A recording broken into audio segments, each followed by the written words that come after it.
Panorama group, जो सोचता है वो करता है। आपके अपने सपनों का आशियाना। नमस्कार, आप देख रहे हैं सिटी पोस्ट लाइव और मैं हूं आपके साथ हर्षिता प्रताप सिंह।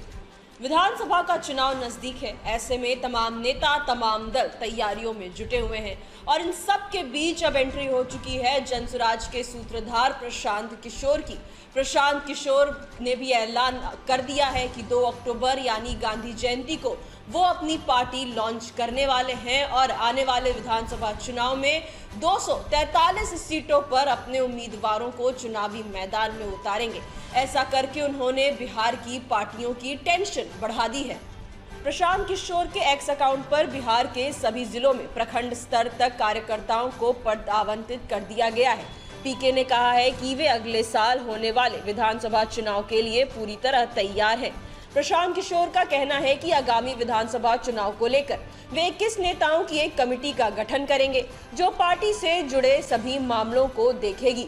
आज से 2 साल पहले प्रशांत किशोर ने 2 अक्टूबर की तारीख यानी गांधी जयंती के मौके पर ही जनसुराज यात्रा की शुरुआत की थी। वे पिछले 2 साल में बिहार के विभिन्न जिलों में 5000 किलोमीटर से ज्यादा की यात्रा कर चुके हैं। प्रशांत किशोर हमेशा बेरोजगारी, पलायन और नौकरी के मुद्दों पर लोगों को समझाते हैं। प्रशांत किशोर लोगों को उनके वोटों की अहमियत बताते हैं। प्रशांत किशोर लोगों से अपने बच्चों का भविष्य संवारने की अपील करते हैं।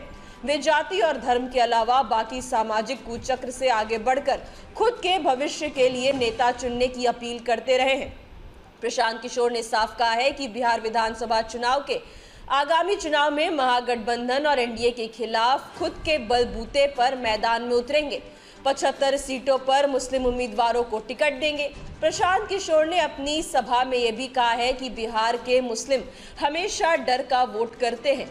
इसके अलावा उनका कोई अपना नेता नहीं है। पीके के मुताबिक वे दलितों पर भी बड़ा दाव लगाने जा रहे हैं। प्रशांत किशोर के मुताबिक बिहार में दलितों की कुल हिस्सेदारी 37% है, इसलिए बड़ी संख्या में दलित को चुनाव मैदान में उतारने की रणनीति पर काम कर रहे हैं।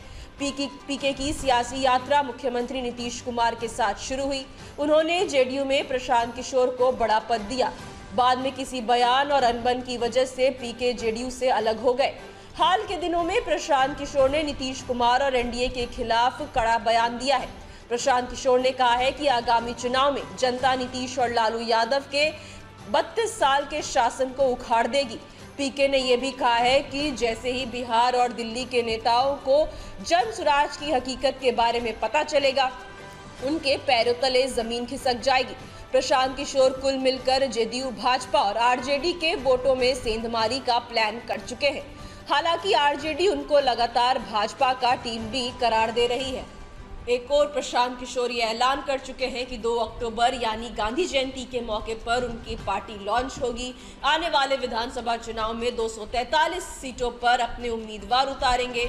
तो वहीं दूसरी ओर बिहार में अगर किसी पार्टी की सबसे ज़्यादा टेंशन बढ़ी है, चिंता बढ़ी है, तो वो है राजद।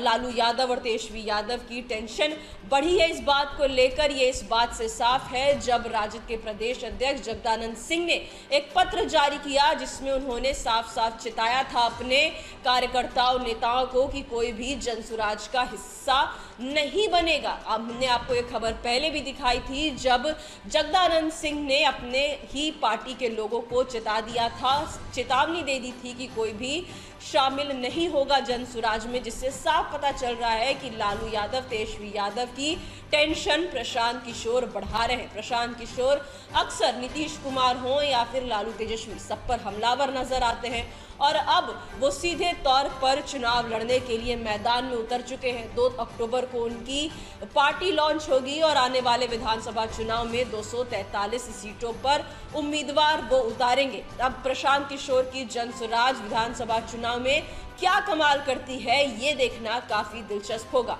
फिलहाल इस खबर में इतना ही। आप आगे की खबरों के लिए देखते रहिए सिटी पोस्ट लाइव। इस वीडियो को लाइक करें, शेयर करें और चैनल को सब्सक्राइब करना ना भूलें। धन्यवाद।